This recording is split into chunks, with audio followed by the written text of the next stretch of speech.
Friends, ಹೇಗಿದ್ದೀರಾ? ಇವತ್ತು ನಾವೊಂದು ಗೋಬಿ ಮಂಚೂರಿ ಮಾಡುವ ರೆಸಿಪಿಯನ್ನು ನೋಡೋಣ ಬನ್ನಿ. ಮೊದಲಿಗೆ ನಾವು ಹೂಕೋಸನ್ನು ಸಣ್ಣ ಸಣ್ಣದಾಗಿ ಕಟ್ ಮಾಡಿಕೊಳ್ಳೋಣ.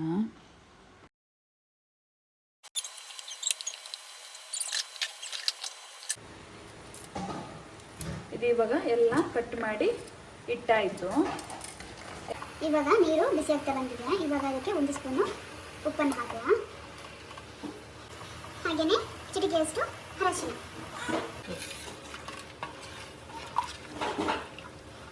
ಇವಾಗ ನೀರು ಕುದೀತಾ ಇದೆ. ಇವಾಗ ಎಲೆಕೋಸನ್ನು ಹಾಕುವ. ಇದು ಎಲೆಕೋಸು ನೀರಿಗೆ ಹಾಕೋದು ಯಾಕಂದರೆ ಇದರಲ್ಲಿರುವ ಹುಳಗಳು ಮತ್ತು ಇದೀಗ 2 ನಿಮಿಷ ಆಯಿತು ಕುದೀತಾ ಕೂಡ ಇದೆ. ಇವಾಗ ಇದರಿಂದ ಗ್ಯಾಸನ್ನು ಆಫ್ ಮಾಡಿ ಇದರಿಂದ ಸಪ್ರೇಟ್ ಮಾಡಿಕೊಳ್ಳೋಣ.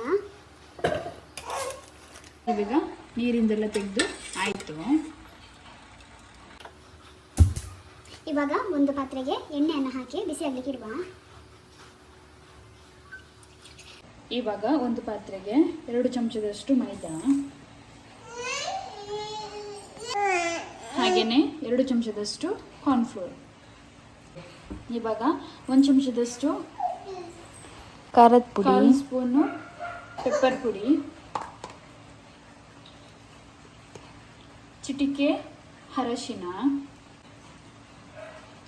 ರುಚಿಗೆ ತಕ್ಕಷ್ಟು ಉಪ್ಪು, 1 ಸ್ಪೂನು ಮನೆಯಲ್ಲೇ ತರಿಸಿದ ಜಿಂಜರ್ ಗಾರ್ಲಿಕ್ ಪೇಸ್ಟ್. ಇವಾಗ ಸ್ವಲ್ಪ ನೀರು ಹಾಕಿ ಈ ಕೋಟಿಂಗನ್ನು ರೆಡಿ ಮಾಡಿಕೊಳ್ಳೋಣ.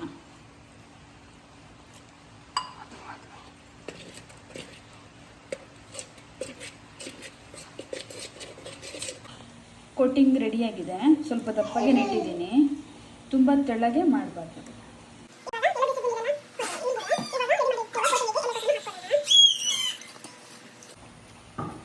ಇವಾಗ ಚೆನ್ನಾಗಿ ಮಿಕ್ಸ್ ಮಾಡಿಕೊಳ್ಳೋಣ. ಬಿಸಿಯಾಗಿದೆ. ಇವಾಗ ಮಿಕ್ಸ್ ಮಾಡಿಟ್ಟಿರುವ ಹೂಕೋಸನ್ನು ಮೆಲ್ಲಗೆ ಎಣ್ಣೆಗೆ ಹಾಕೋಣ.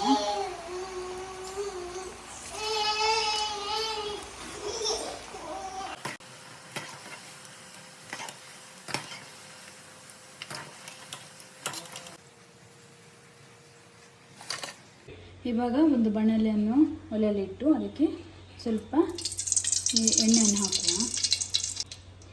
ಎಣ್ಣೆ ಬಿಸಿ ಆಯಿತು. ಇವಾಗ ಇದಕ್ಕೆ ಗಾರ್ಲಿಕ್ ಹಾಕೋಣ.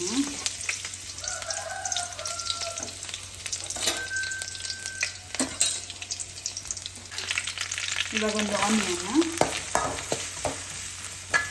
ಆನಿಯನ್ ರೆಡ್ ಆಗೋ ತನಕ ಫ್ರೈ ಮಾಡಬೇಕು. ಜಿಂಜರ್,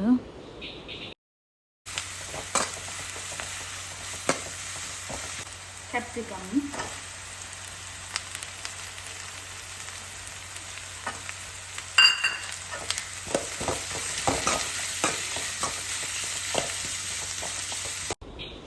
ರುಚಿಗೆ ತಕ್ಕಷ್ಟು ಉಪ್ಪು,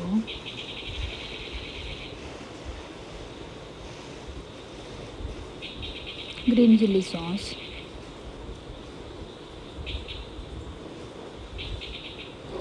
ರೆಡ್ ಚಿಲ್ಲಿ ಸಾಸ್,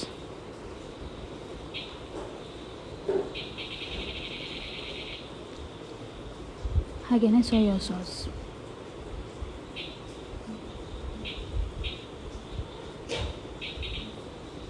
ಇದು ಟೊಮೆಟೊ ಕೆಚಪ್.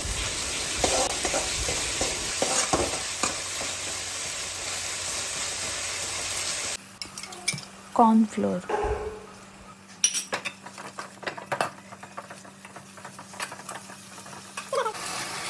ಫ್ರೈ ಮಾಡಿಟ್ಟಿರುವ ಗೋಬಿಯನ್ನು ಹಾಕಿ ಬಿಸಿಯಾಗಿರುವ ಗೋಬಿ ಮಂಚೂರಿ ರೆಡಿಯಾಗಿದೆ.